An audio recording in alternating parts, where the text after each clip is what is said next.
As we reflect on the events of September 11th and the experiences of those at Ground Zero, we must also not forget the experiences of New Yorkers who watched the events unfold from their televisions at home. It was also a day filled with confusion, fear, and the need to make sense of everything unfolding far away. When we think of September 11th, 2001, we often think of the immediate chaos, the towers falling, the lives lost, the way it felt like a scene from a nightmare. But what happened after the dust settled? What about the grief that followed? And how did the change the lives of those left behind? With the 25th anniversary of the 9/11 attacks coming up next year, we should take a step back and reflect on what happened that day, all the people who were lost, and everyone's stories. Today, we look back at the personal videos, home photos, and stories of the people who were on the streets. From their apartments and living rooms, many New Yorkers had no idea what was happening until they turned on the TV. As one person recalls, I woke up, turned on the TV, and saw smoke. At first, I thought it was a movie. I just couldn't believe it. For others, it wasn't just the TV that kept them informed. It was the chaos outside their windows. People heard sirens, saw smoke, and were desperately trying to understand what was going on. Paul Ricci, staying with his girlfriend in Tribeca, recalls hearing the sirens but not realizing the scale of the attacks until he saw it on TV. I couldn't believe what I was seeing. People were running. I stayed in the apartment with a stranger. We huddled together and watched it all unfold. As the towers fell, many New Yorkers were relying on their phones and social medias to keep up with the news. One viral video shows a woman named Meg watching from her apartment as the towers collapse. I just saw it fall. It's real, she says, capturing the moment on camera. Her video, like many others, became a piece of history, sharing personal moments from the chaos.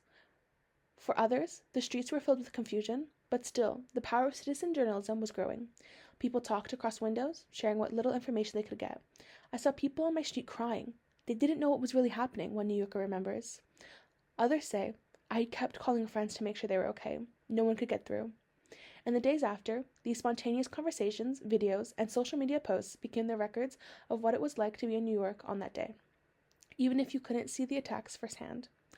People at home during 9/11 may have not been on the front lines, but their accounts helped form an important part of the story, one that reminds us of the emotional impact of that day and how technology connected us all, even from a distance.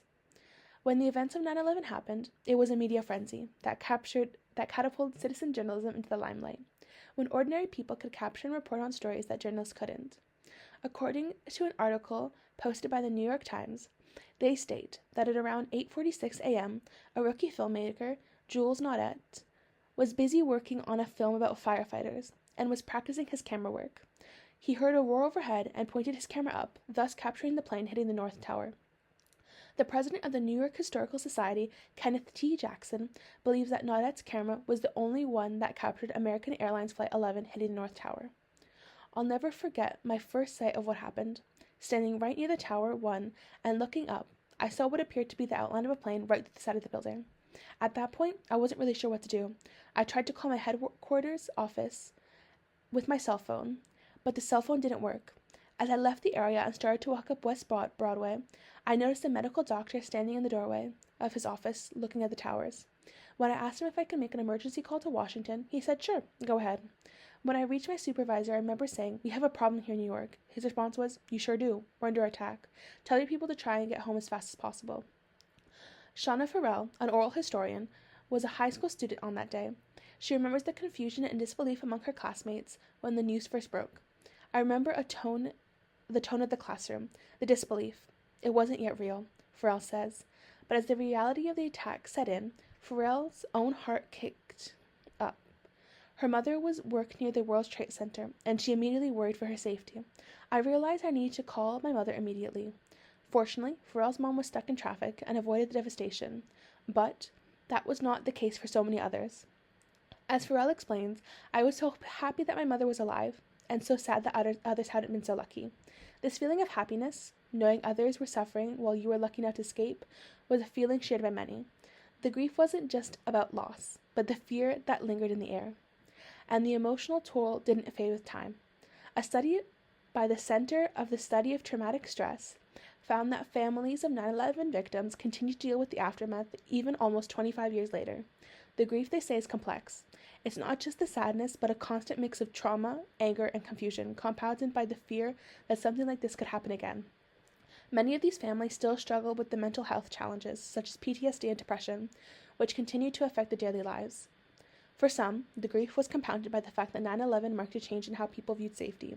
A fear settled in that the world may never be the same, that every crowded public space would be a target, that every new day could bring another tragedy.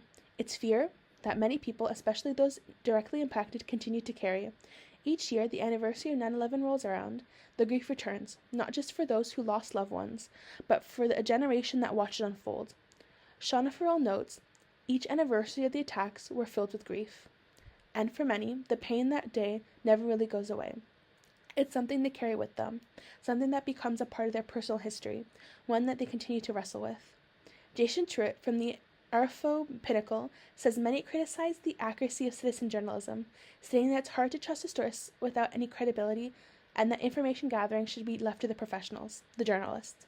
However, citizen journalism can be very beneficial due to the fact that it has the opportunity to capture real-time chaos, something the news media would be lucky to capture. As we remember 9/11 today, let's keep in mind that while the physical scars of that day might have healed, the emotional wounds continue to shape the lives of so many. The grief left behind is a reminder of the lives lost, the families affected, and the journey of healing that continues. And for many, that journey is still unfolding.